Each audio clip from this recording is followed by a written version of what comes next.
Hello guys, आज आपण करणार आहोत कच्च्या फणसाची भाजी कोकणी स्टाईल.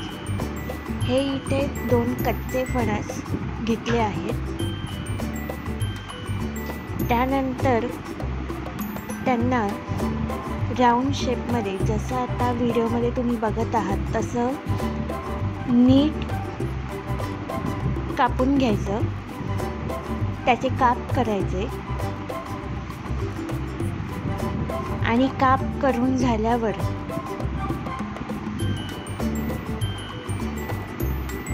एका भांड्यामध्ये ठेवून त्याला साईडला ठेवायचं.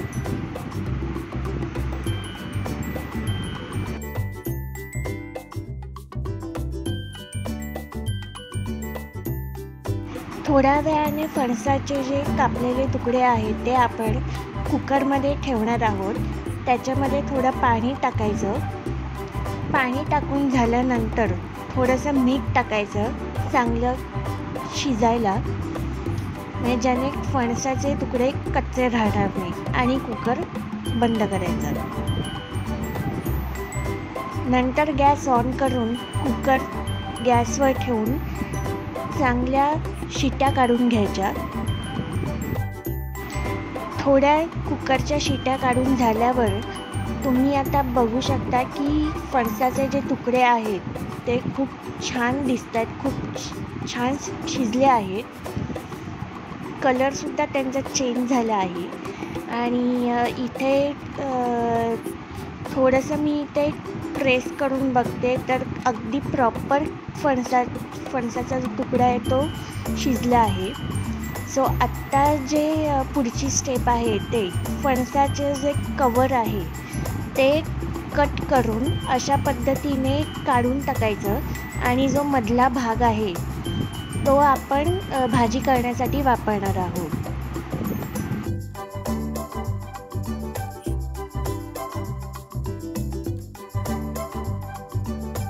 अशा पद्धतीने बाकी तुकडे सुद्धा आपण कापून घेणार आहोत. फणसाचे तुकडे करून झाल्यावर त्याला एकदम आपण बारीक करून घेणार आहोत. आणि त्यामध्ये आपण गरम मसाला, काळं तिळकुट, नंतर लाल तिखट, मीठ हे सगळं टाकणार आहोत. उकडलेला फणस अशा पद्धतीने कुस्करून आपण त्याच्यामध्ये सगळे मसाले टाकणार आहोत आणि छान पद्धतीने त्याला मिक्स करून घेणार आहोत.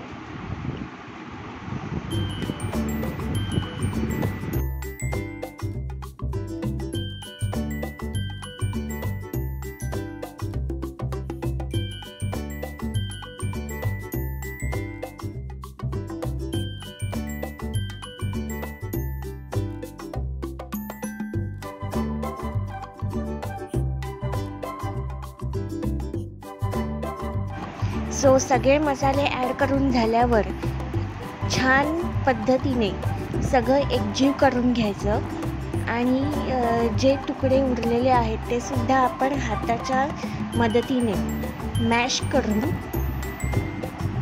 सगळं एकत्र करावं.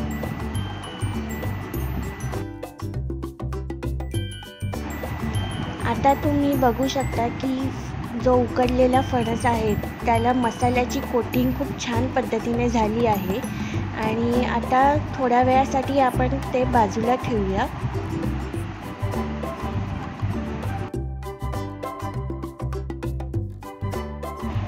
एक छोटा कांदा आपण चिरून घेतला आहे.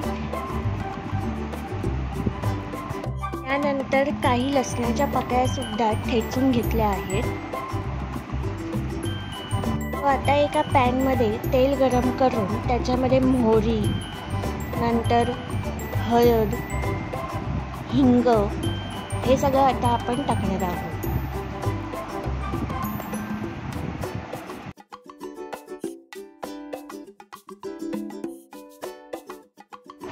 मोहरी तडतडली की थोड्या वेळाने आपण लसूण टाकणार आहोत. लसूण छान शिजून घ्यावी. लसूण छानपैकी शिजलेली आहे आणि आता आपण टाकणार आहोत कापलेला कांदा.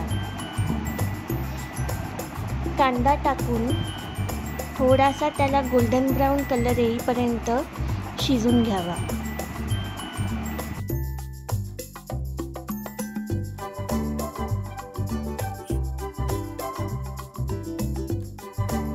खूप छान कलर आला आहे कांद्याला, तुम्ही बघू शकता. छान शिजला आहे कांदा. सो आता जो आपण मिश्रण केलेलं उकडलेल्या फणसाचं ते आता ह्याच्यामध्ये टाकायचं आणि पूर्ण फणसाची भाजी छान पद्धतीने मिक्स करून घ्यायची आणि थोडा वेळ शिजवून घ्यायची.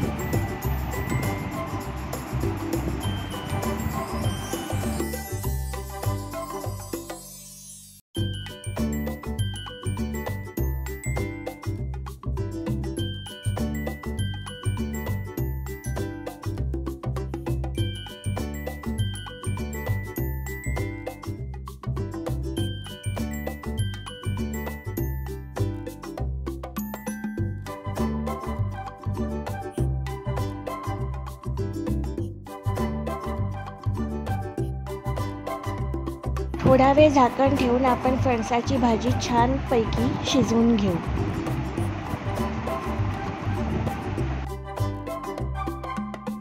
काही वेळानंतर गॅस बंद करून आता फणसाची भाजी तयार आहे आणि तुम्ही बघू शकता की कलर किती मस्त आला आहे.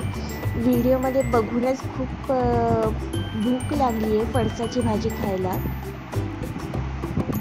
सो तुम्हीसुद्धा कोकणी स्टाईल फणसाची भाजी करून बघा आणि मला नक्की सांगा फणसाची भाजी कशी झाली ते. आणि तोपर्यंत अशाच पद्धतीने मी वेगवेगळ्या रेसिपीज घेऊन येईन. Bye bye.